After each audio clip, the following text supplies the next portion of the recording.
नमस्कार, प्रदेश के चर्चित डिबेट शो आज की फाइट में आप सभी का स्वागत है। मैं हूं आपके साथ हेमंत कुमार।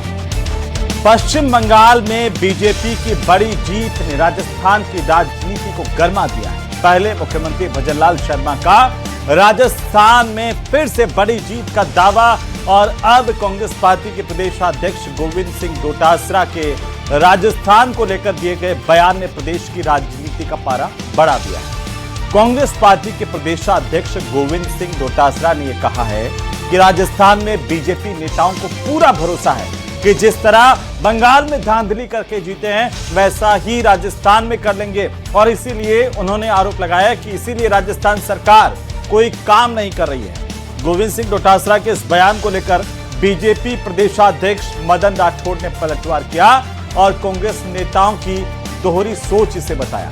आज इसी पर चर्चा करेंगे कि बंगाल में बीजेपी का डंका तो आखिरकार कांग्रेस को क्यों है शंका। पहले रिपोर्ट देखिए।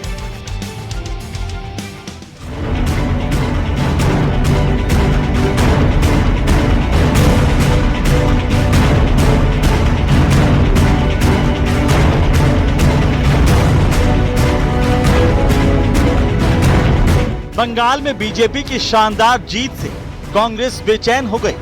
बंगाल में राजस्थान बीजेपी के नेताओं की भूमिका की चर्चा हो रही है।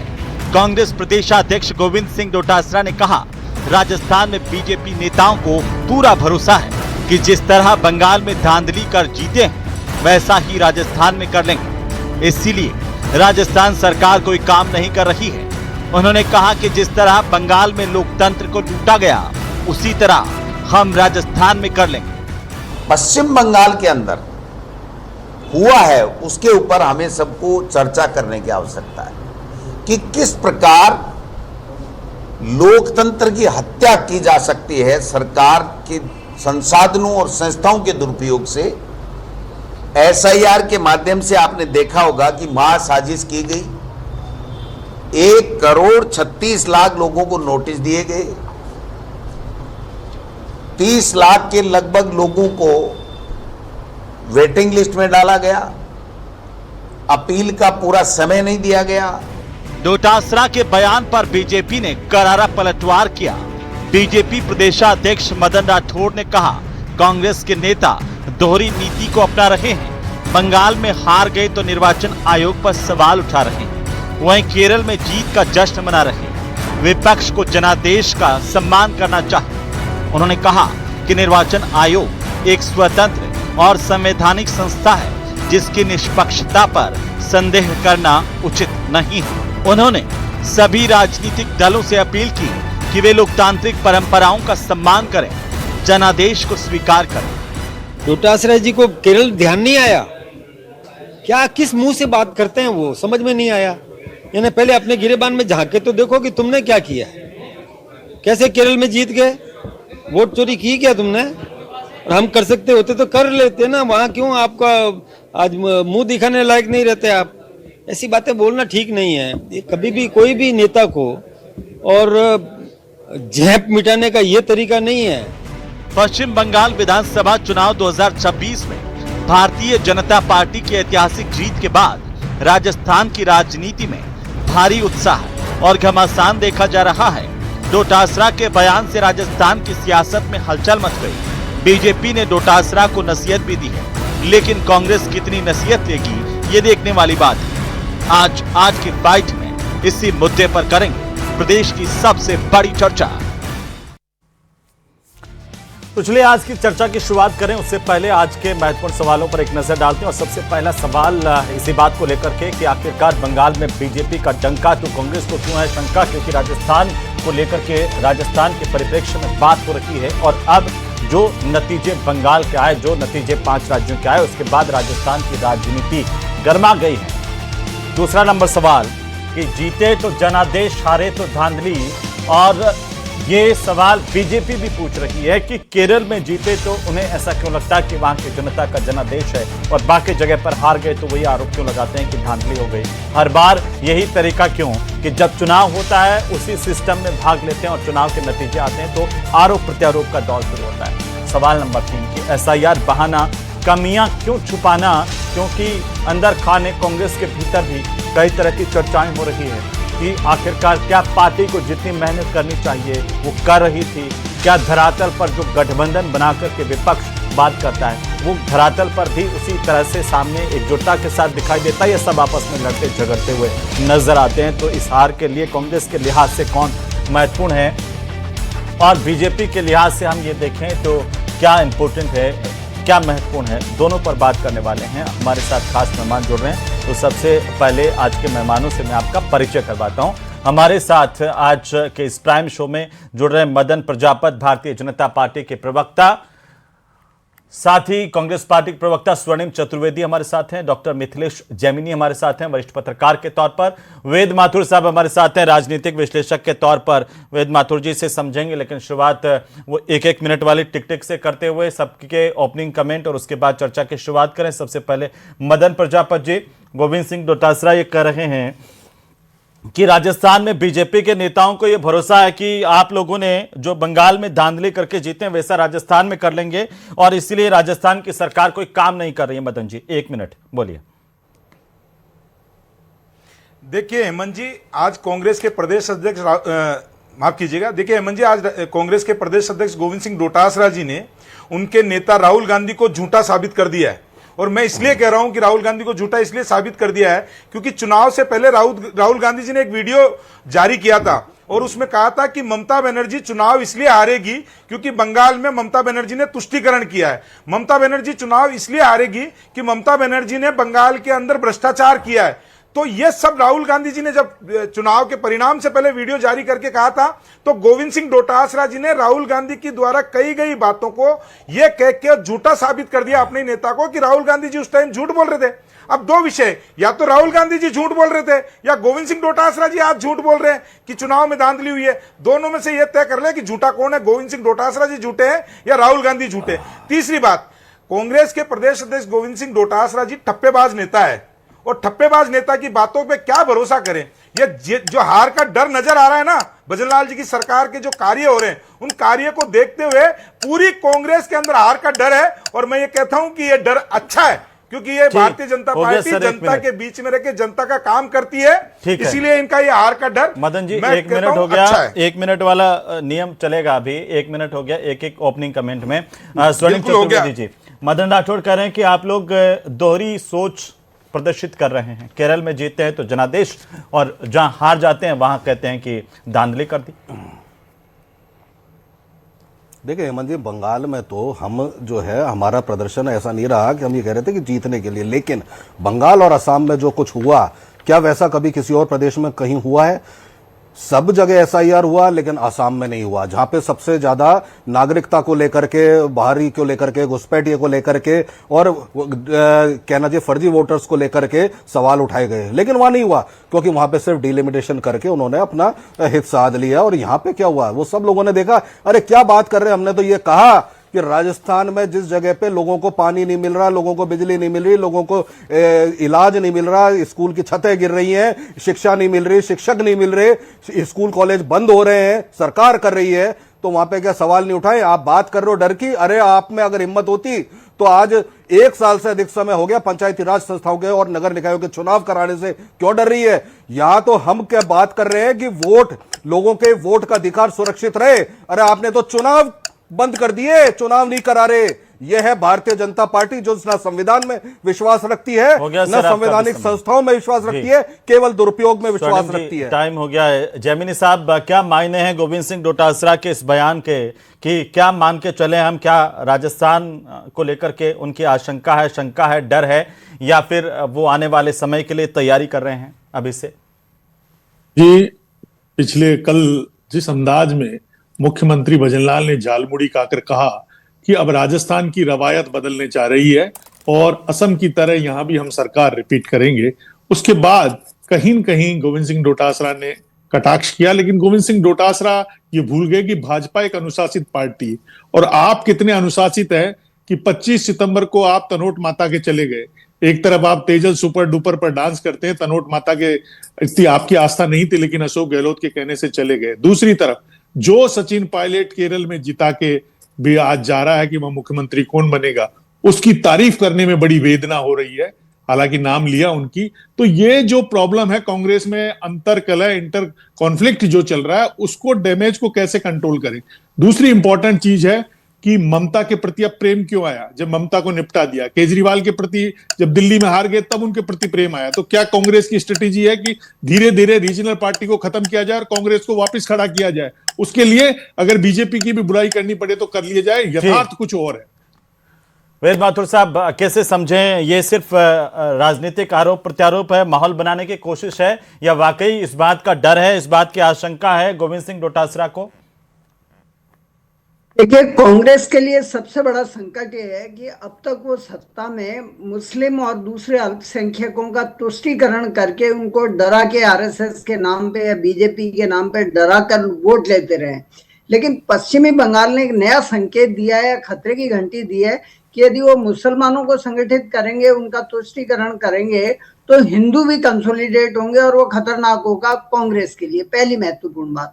दूसरी बात यह है कि जब इन्होंने वोट चोरी की बात की है, तो क्या डोटासरा जी से मैं सवाल कर सकता हूं कि आपने नौकरियों की चोरी की? जो राजस्थान लोक सेवा आयोग में जो कुछ हुआ उसके बारे में सुप्रीम कोर्ट ने भी अभी कुछ टिप्पणी की है, डोटासरा जी ने पढ़ी होगी। तो ये जो नौकरियों की चोरी हुई, और ये चोरी का माल डोटासरा जी ने अपने परिवार में भी बड़ी मात्रा में दे दिया, तो इसके बारे में भी वो कुछ कहेंगे या नहीं कहेंगे? तीसरी बात यह है कि टीएमसी के पास और कांग्रेस के पास कहने को कुछ है ही नहीं। वो क्या कहें कि हम भ्रष्टाचार के कारण हारे, गुंडागिर्दी के कारण हारे, या मुस्लिम अपीजमेंट के कारण हारे? क्या कहे कांग्रेस? जी मदन जी वापस उसी पर आते हैं। स्वर्णिम चतुर्वेदी ये आरोप आप पर लगा रहे हैं कि आप लोग वोट चोरी करते हैं और संवैधानिक संस्थाओं का दुरुपयोग करके जीत हासिल की, और यही ममता बनर्जी कर रही हैं। जी देखिए हेमंत जी, कांग्रेस का दोहरा चरित्र है। कांग्रेस को आज आरोप थोड़ी लगा रहे, ये जब चुनाव हारते हैं ना, जब आरोप लगाते हैं। मैं आपको बताता हूं, 1970 में इंदिरा गांधी जी चुनाव हारी तो उन्होंने जनता को बोला मूर्खों का टोला। वोटर्स को क्या बोला? मूर्खों का टोला। ये इंदिरा गांधी के शब्द है। जब राजीव गांधी चुनाव हारे तो उन्होंने कहा कि बैलेट पेपर की वजह से मैं हार गया, बैलेट पेपर से चुनाव हुआ इसलिए मैं हार गया। तो जब ये चुनाव हार जाए तो कभी बैलेट पेपर पे ठीकरा फोड़ दो, अब आज चुनाव हार रहे हैं तो भी ईवीएम पे ठीकरा फोड़ दो। दूसरा, इन्होंने कहा कि वोट चोरी, इंदिरा गांधी जी वोट चोरी और चुनाव में धांधली करके ही जीती थी, जिसके कारण से इलाहाबाद हाई कोर्ट को उनको अयोग्य ठहराया। और क्या किया इन्होंने? संवैधानिक संस्थाओं की बात करने वाले लोगों ने कि फैसला ही बदल दिया, ऐसे व्यक्ति को चीफ जस्टिस बना दिया, 3 लोगों को बाईपास करके, और जिसको 8 साल तक चीफ जस्टिस में रहने का मौका मिला। ये संविधान संस्थाओं की बात करते हैं। ये और चुनाव आयोग का बता दूं मैं इनका, पहले चुनाव कमिश्नर थे शिव कुमार, वो रिटायर होने के बाद में सूडान के राज्यपाल बने। वीएस रमा देवी रिटायर होने के बाद में हिमाचल के राज्यपाल बनी। टीएन शेषन को चुनाव लड़ाया गया, और एमएस गिल जो है वो 10 साल तक इनकी सरकार में मंत्री रहे। तो कौन से चुनाव आयोग बिकाऊ थे? साथ में तो ये बता देना कि उनका क्या था। अभी संवैधानिक संस्थाओं की बात करना कांग्रेस के मुंह से अच्छी बात नहीं लगती। हाँ, लेकिन मैं जो अभी मेरे मित्र कह रहे थे इनका राजस्थान का, तो राजस्थान में तो देखो 2-3-4 लोगों की लड़ाई है, अस्तित्व की लड़ाई, राजनीतिक लड़ाई लड़ रहे हैं। क्योंकि कभी अशोक गहलोत जी बयान देंगे तो कभी सचिन पायलट जी बयान देंगे। ये सच बात है कि सचिन पायलट जी की तारीफ गोविंद सिंह डोटासरा जी नहीं कर सकते, क्योंकि अशोक गहलोत जी के मैरोक्रम पे बने। ये ठप्पेबाज नेता और एक्सीडेंटल प्रदेश अध्यक्ष, और मैं ठप्पेबाज मैं नहीं कह रहा हूं हेमंत जी, आप कल को ये मत कहना कि मदन जी कह रहे। खुद गोविंद सिंह डोटासरा जी ने सदन में कहा था कि मेरे से बड़ा ठप्पेबाज नेता तो राजस्थान में कोई है ही नहीं। तो ठप्पेबाज नेता क्या कहेंगे, क्या करेंगे? दूसरा, ये सरकार के कामकाज के ऊपर प्रश्न चिन्ह उठाया। हाँ, वो कह रहे हैं कि राजस्थान सरकार इसलिए कोई काम नहीं कर रही है। हाँ, मैं एक शब्द में खत्म कर देता हूं कि राजस्थान के मुख्यमंत्री माननीय भजनलाल शर्मा जी ने अपनी पूरी ईमानदारी के साथ में 2 साल का कार्य जो है और 5 साल का अशोक गहलोत जी का कार्य, ये पुस्तक लाया हूं, सदन में टेबल की थी, और टेबल करके खुले दिल से विपक्ष को आमंत्रित किया था कि आइए चर्चा करिए। 5 साल वर्सेस 2 साल वर्सेस 5 साल कर लीजिए, या 2 साल वर्सेस 2 साल कर लीजिए, जहां आप कंफर्टेबल हो, जिस भी जगह आपके आंकड़े ज्यादा हो वहां बहस कर लीजिए या गिनवाइए सदन के अंदर। क्या हुआ? आपने सबने देखा है ना, और जो पैनल पे बैठे उन्होंने भी देखा है कि भगोड़ों के जैसे सदन से भाग गए। करते ना चर्चा, रखते 5 साल, कुछ नहीं है। लेकिन ये राजस्थान के मुख्यमंत्री है जो ये कह रहे थे किसान के लिए, आज ये किसान की बात करने वाले किसान को आत्महत्या करने के लिए मजबूर कर दिए थे। 19,000 किसान, 45,000 किसानों की जमीनें नीलाम हुई थी, केस दर्ज हुआ था, 19,000 से ज्यादा की नीलाम हुई थी अशोक गहलोत जी के राज में। सोनलाल कटेला आत्महत्या करा था कर्ज माफी के नाम पे, जिसके गुनहगार राहुल गांधी और अशोक गहलोत है। और तीसरी चीज, भजनलाल जी जो कहते हैं वो करते हैं, और जो करते हैं ना, जो 10 सेकंड जो करते हैं ना, भजनलाल जी जो कहते हैं वो करते हैं, और जो करते हैं ना वही कहते हैं। आज 24 जिलों में किसान को दिन में बिजली देने का काम अगर कोई कर रहा है तो यशस्वी मुख्यमंत्री भजनलाल शर्मा जी कर रहे हैं। और मैं फिर कहता हूं, अपनी बात खत्म करने से पहले कहता हूं कि गोविंद सिंह डोटासरा जी और संपूर्ण कांग्रेस के जो डर नजर आ रहा है ना भजनलाल जी के कामों से, ये डर अच्छा है, क्योंकि हम काम के बदौलत जीत के आते हैं, जनता की सेवा के बदौलत जीत के आते हैं। फेयरमाउंट होटल में बैठ के काम का और डर दो है, लोगों की लड़ाई नहीं लड़ते हैं। आपकी अंदरूनी लड़ाई ज्यादा है। जैसे आज राजेंद्र राठौड़ जब कोलकाता से जयपुर एयरपोर्ट पर पहुंचे तो बीजेपी कार्यकर्ताओं ने उनका स्वागत किया, ये कहकर कि आप अच्छा काम करके आए हो। सचिन पायलट जब आएंगे तो क्या आपके कार्यकर्ता, कांग्रेस के कार्यकर्ता एक साथ होकर के अशोक गहलोत जी के साथ सानिध्य में जाकर के उनका स्वागत करेंगे उसी तरह से माला पहना करके, और कहेंगे आप अच्छा काम करके लौटे हो? देखिए हेमंत जी, आपने शायद आज का हमारा बयान नहीं देखा, बाकी देखते तो आज आपने उसमें सब चीजें समाहित हो चुकी थी, लेकिन फिर भी बहुत लंबी चौड़ी बात हुई। बहस हम कर रहे हैं कि जो बात आई है, हम तो चाहते हैं कि आप डराओ हमें, आओ ना चुनाव में, मैदान में तो आओ। मैदान में आप आओगे नहीं, चुनाव आप टाले जाओगे। नगर निकाय पंचायत के चुनाव क्यों नहीं हो रहे 1 साल से? कोई जवाब नहीं है, कोई नहीं बता सकता। लेकिन आप बताइए, स्कूल गिरते हुए सब देख रहे हैं, बच्चों के घायल होते हुए मरते हुए सब देख रहे हैं, इलाज नहीं होता हुआ सब देख रहे हैं, सारी चीजें हैं, बिजली नहीं है, पानी नहीं है, सब देख रहे हैं। लेकिन आप ठीकरा फोड़ते रहो, आप करते रहो। ये जनता की अदालत है, इसमें हम लड़ रहे हैं बेखौफ होकर के, और लड़ेंगे। यहां तक आप बात कर रहे हैं, बंगाल में तो हमने आमने सामने चुनाव लड़ा था, बीजेपी से भी लड़ा था, तो ममता बनर्जी से भी लड़ा था। लेकिन जिस तरह से वहां पे आपने क्या, और किसी भाजपा शासित राज्य में आज तक जाकर के इलेक्शन कमीशन ने 400 से अधिक अधिकारियों को हटाया? नहीं हटाया। आपने हटाया ना, जहां पे आपने 90 लाख वोटरों को काट दिया, और 30 लाख को तो आपने ऐसा छोड़ दिया कि निर्णय की अभी अपेक्षा में, निर्णय के अभी इंतजार में, मतलब वोटर है या नहीं है इसका निर्णय हुए बगैर ही चुनाव हो गया। क्या गजब खेला है साहब, क्या गजब खेला है। और सीधी सी बात है, इस पे क्यों प्रश्न नहीं उठाएंगे? जब हेमंता बिस्वा शर्मा बार बार नागरिकता का, भगोड़ों का या घुसपैठियों का और प्रश्न उठाते रहे, एसआईआर वहां नहीं हुआ वहां पे, लेकिन परिसीमन हुआ मनमर्जी से।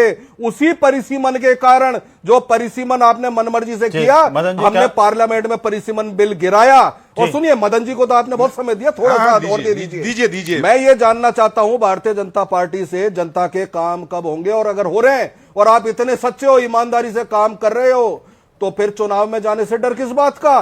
क्यों नहीं हो रहे चुनाव यहाँ पे नगर निकाय और पंचायतों के? ये संवैधानिक प्रावधान है 243E और नहीं, लेकिन सवाल ये उठता है कि भाई आप जो है वो आप पहले तो उस चुनाव प्रक्रिया का हिस्सा बनते हैं, जहां हार जाते हैं वहां आरोप लगा देते हैं, और जहां जीत जाते हैं वहां पर जश्न मना लेते हैं। इसका जवाब आपने नहीं दिया। हेमंत जी, हमने हार करके, बिल्कुल अगर आपको पहले से ही पता था कि भाई चुनाव आयोग गड़बड़ी करता है तो आप हिस्सा ही नहीं लेते, मत लेते चुनाव में भाग। वहां आप ममता बनर्जी के खिलाफ लड़ते हैं और ममता बनर्जी हार जाती है तो कह रहे हैं कि चुनाव आयोग का इस्तेमाल हो गया। अच्छी बात है, आज आपने ये बात कही, आपने ये बताया विपक्षी दलों को तो अब चुनाव में भी नहीं आना चाहिए, सिर्फ बीजेपी। मैं नहीं कह रहा हूं, अगर आपको सिस्टम पर भरोसा नहीं है। ठीक है, सुनिए, सिस्टम को छोड़िए, सिस्टम को सुधारना पड़ेगा। अगर सिस्टम हैक करेगा या सिस्टम पे कोई जबरन काबिज होगा तो उसके लिए लड़ना पड़ेगा, क्योंकि बाबा साहब का संविधान, इस संविधान और इसके प्रावधानों को हम तोड़ने नहीं देंगे, इसको तार तार नहीं करने देंगे, लड़ेंगे। लेकिन सीधी सी बात है, जनता के वोट का अधिकार जो जनता का है उसको अगर बीजेपी जवाब दे रहे हैं, लड़ना तो पड़ेगा। क्यों नहीं लड़ेंगे? ठीक है मदन जी, एक चीज और सुन लीजिए। हाँ, आप इलेक्शन, मैं संवैधानिक संस्थाओं की बात करता हूं, इलेक्शन कमीशन का हमें वो सर्कुलर याद है, भारतीय जनता पार्टी की मोहर लग करके जो तमिलनाडु में सर्कुलेट हुआ था। ठीक है, वो जवाब दे रहे हैं जी, वो जवाब दे रहे हैं मदन जी। संक्षेप में जवाब दो, मेहमान हो रहे हैं। जो इन्होंने आज वोटर लिस्ट फाइनल हुए बगैर, वोटर की जो निर्णय हुए बगैर चुनाव होते हैं, तो ये क्या संविधान के उल्लंघन नहीं है? ठीक है, जवाब दे रहे हैं। जो ये एसआईआर की बंगाल की बात कर रहे हैं, 5 जिलों में 20 विधानसभाओं पे सबसे ज्यादा वोट कटे, वहां 13 सीटों के ऊपर ममता बनर्जी की कैंडिडेट जीते हैं। मैं ये 5 जिलों की 20 विधानसभा सीटों के ऊपर और एक के ऊपर कांग्रेस का विधायक जीता है। तो ये जो कह रहे हैं ना कि वहां से जीते, फिर ये कैसे जीत गए अगर SIR के कारण। दूसरी चीज, इन्होंने कहा कि स्कूलों की छत गिर रही है। भैया हम तो 2 साल से आए हैं, 5 साल के यहाँ पे क्या कर रहे थे, माला जप रहे थे या 2 लोग लड़ रहे थे? छोड़िए। दूसरी चीज ये कह रहे हैं ना मदन जी, आप जैसे आए हमारे आते हो गई सारी उसी टाइम हो गई। दूसरा मैं एक उदाहरण बताता हूं, 1980 के अंदर ये कह रहे हैं ना, पहले तो बहुत साफ सुथरा चुनाव होता था। 1980 के अंदर 81 बिहार के 81 जगह बैलेट पेपर लूटे गए, जिसमें से 50 बूथों के जो थे वो तो रास्ते में ही बूथ कैप्चरिंग हो गई थी। और जो कारण हुआ, ये है पी शिव कुमार कांग्रेस के मंत्री थे, उनका सदन के अंदर बयान है बकायदा कि 81 जगह बैलेट पेपर और 50 जगह रिकाउंटिंग हुई, रीपेमेंट काउंट हुआ। और एक चीज और सुनिए, उसके अलावा 50 जगह के कारण ये SC और OBC वोट नहीं दे पाए थे इनके कारण। तीसरी चीज मैं आज एक और बताता हूँ, जो एक लाइन में सुनो ना, एक लाइन आपने मेरी किसी बात का जवाब नहीं दिया। मैं कह रहा हूँ, अब अरे सुनने की क्षमता रखो। प्रश्न और सुन लीजिए, सुन लीजिए। आप इतनी देर सवाल कर रहे थे, जवाब कर रहे थे, मैंने तो कुछ भी नहीं बोला। अरे सुन लो, अरे क्या बोलते हो आप, आरोप लगाते हो, सुन लो, एक जवाब दे दो। अरे सुन लो, एक सेकंड में 101 चुनाव राहुल गांधी के नेतृत्व में हार गए आप। अरे वो तो पूरे देश का वर्ल्ड रिकॉर्ड अगर किसी नेता के अंदर है चुनाव हारने में, तो वो राहुल गांधी के अंदर है। अब राहुल गांधी के अंदर आपको कमी नहीं आती है और देश की जनता के अंदर आपको कमी नजर आती है, वोट के लुटेरों पे हम विश्वास कमी नजर आती है, तो बता दो वोट के लुटेरे कौन होते हैं? ये सिर्फ राजस्थान को लेकर के लूट की आशंका कैसे बलवान हो गई कांग्रेस में अचानक? वोट का लुटेरा और बता देता हूँ जयविनी साहब। हेमंत जी देखिए, सबसे इम्पोर्टेंट आ रहा हूँ एक बार सुन लीजिए। सबसे इम्पोर्टेंट चीज है कि कहीं न कहीं डोटासरा जी को ये नजर आने लगा है कि 2028 में जो रवायत है वो बदलने वाली नहीं है। जो पड़ोसी राज्य यूपी, पड़ोसी गुजरात, ये तो आपने बड़ी बात कह दी है। मैं उस पर एक रिएक्शन लेता हूं। स्वर्णिम जी, जयमिनी साहब कह रहे हैं कि यह आशंका हो गई जैसा हरियाणा में हुआ और वही वैसा ही राजस्थान में होगा कि वो रवायत चेंज होने वाली नहीं है। जो स्थितियां चली आ रही थी, एक बार बीजेपी एक बार कांग्रेस, और बीजेपी कहती है कि जहां पर हम आ जाते हैं वहां पर हम ही आते हैं बस। भारतीय जनता पार्टी में अगर दम है तो नगर निकाय पंचायत राज के चुनाव डिक्लेयर कराए 1 महीने। कहां तक बस नगर निगम पर फिर इतना ही बड़ा मुद्दा था, तो आप क्यों नहीं पूरे प्रदेश में आंदोलन कर पाए? अरे राहुल गांधी की हार का ठीक रहा, राहुल गांधी की नाकामियों को यूं क्यों छुपाते हो भाई? स्वर्णिम जी, आप तो बहुत अच्छे आप 1 मिनट मेरी बात चल रही है। आपने बहुत अच्छा प्रश्न किया हेमंत जी, बहुत अच्छा प्रश्न किया सर। समय हो गया, बिल्कुल सही कह रहे हैं। अब कांग्रेस जी, चलिए बहुत शुक्रिया इस चर्चा में शामिल होने के लिए। कुल मिलाकर के राजस्थान में भी सियासी चर्चाएं, आरोप प्रत्यारोप का दौर तेज हो गया है और आने वाले दिनों में ये और ज्यादा तेजी के साथ बढ़ता हुआ दिखाई देगा। लेकिन सबसे बड़ा सवाल ये कि आखिरकार क्या भजनलाल सरकार के जो काम है उनका तोड़ विपक्ष के पास है?